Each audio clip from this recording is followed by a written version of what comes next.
Today's Dodge Challenger is so effective at channeling its Nixoner predecessors that we're surprised it doesn't run on leaded gas.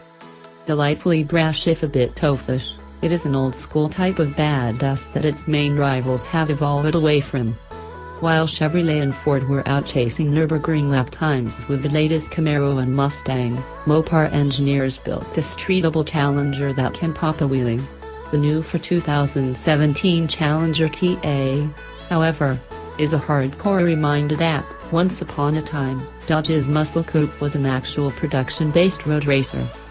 The TA takes its name from the SCCA's legendary Trans-American Championship, which was in its prime in 1970 when Dodge joined the series and sent the then new Challenger to battle AMC Javelins, Chevy Camaro Z/28s, and Ford Mustang Boss 302s on North America's premier racing circuits.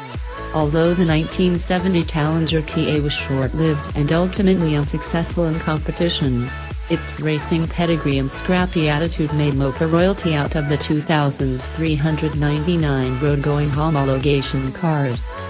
Drivers, start your engines. The 2017 TA model is yet another stonking variation of the current Challenger that was last updated for 2015, albeit one with aggressive handling hardware and lots of satin black touches.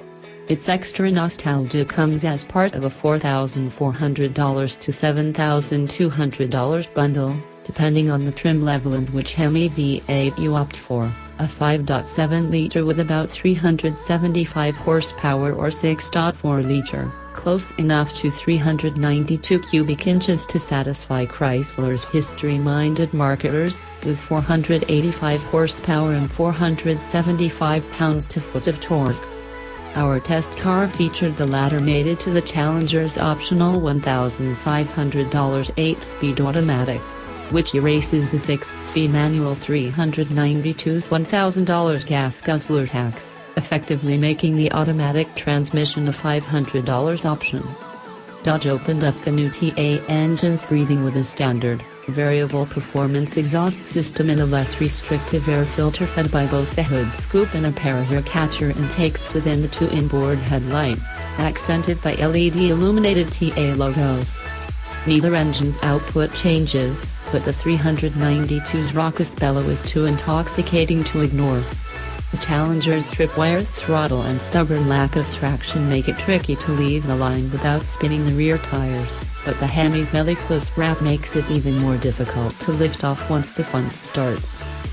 Although CD never tested the original Challenger TA, we did strap test gear to the mechanically identical 1970 Plymouth QDR that shared the Trans Am grid with the Dodge.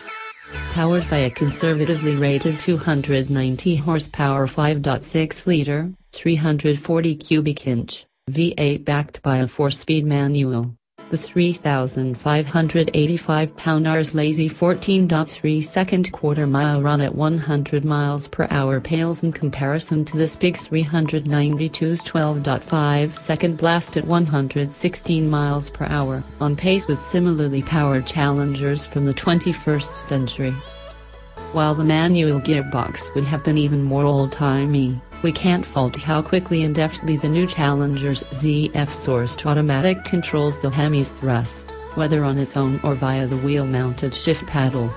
The TA averaged a decent 17 miles per gallon during its time with us, and the 26 miles per gallon it returned on our 200-mile highway test loop, 1 mile per gallon better than its CPA highway rating, would have made it a veritable Prius in 1970. A dancing pack-hater.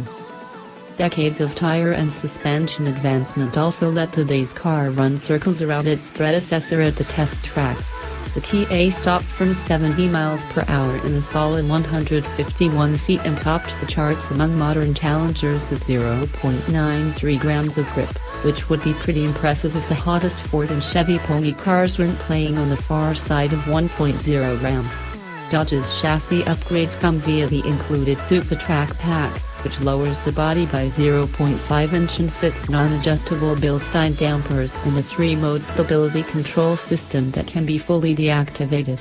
Versions with the 392 engine also receive massive Brembo brakes, 15.4-inch front rotors clamped by 6 piston calipers and 4 piston, 13.8-inch discs in back, surrounded by new 20-inch forged aluminum wheels shod with either 275/40 all-season tires or are examples at $695 Pirelli P0 performance rubber.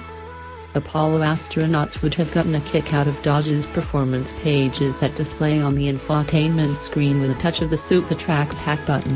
When you're not distracted by its many gauge readouts and performance timers, the system allows you to adjust the launch control RPM and various settings for the steering weight, stability control, and transmission responsiveness via comfort, sport, and track modes. None of the computers lend any feel to the TA's fairly quick 14.4:1 steering rack, nor were they as useful as a careful right foot on our quickest acceleration runs. And we dig that there is no setting to truly tame the TA's overly loud and proud swagger on the street. But the TA needs more tyrant a serious diet.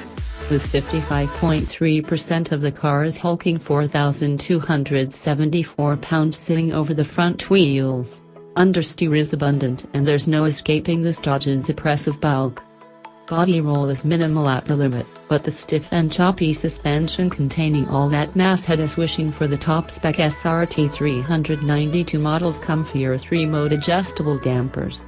Even though the TA changes direction better than any Challenger we've driven, a Camaro SS or Mustang GT would need to be loaded with passengers to make it a close fight on the racetrack. Too cool for school.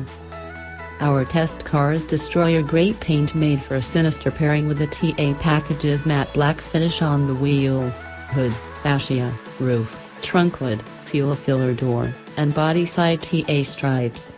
We especially like the classic Challenger script on the rear spoiler and the optional $295 hood pins. Even in available TA colors such as Mango Yellow Jacket, few cars could pull off looking like a weapons grade peacock as well as this Dodge. The most photogenic of the original TA race cars were painted bright green, a hue echoed in today's green go. More black trim and a 180 mph speedometer highlight the TA's standard cabin upgrades. On the higher end 392 and 5.7-liter TA Plus models, black Nappa leather replaces the stock houndstooth cloth on the supportive front sport seats, and our test car also had an excellent 8.4-inch Uconnect touchscreen interface with navigation as well as Android Auto and Apple CarPlay, a $795 option. The base TA's order book opens at $38,490, but you'll need a sizable $46,090 to step into the 392, about $5,000 less than the full SRT 392 model. But at $53,995, the final tally on this example surpassed even that mark, thanks to options such as the $1,695 leather interior group, heated and ventilated front seats, aluminum trim bezels, a power tilting and telescoping steering column with a heated wheel, the $1,595 Harman Kardon premium audio system, the $1,195 technology group, adaptive cruise control, automatic high beams, forward collision warning, rain sensing wipers, and the $1,095 driver convenience group, HID headlights, remote starting, blind spot monitoring with rear cross traffic detection. That pricing pushes the top Challenger TA above the cost of the track-focused Chevrolet Camaro SS1 and the Ford Mustang GT with the performance package, and not far from the entry point of Ford's 526 horsepower Shelby GT 350. Those comparisons, however, matter little to the Mopar enthusiasts who get the TA's racing lineage. While it may not be the sharpest tool in the paddock, the TA 392 earns pole position as a tire-smoking wormhole to the good old days.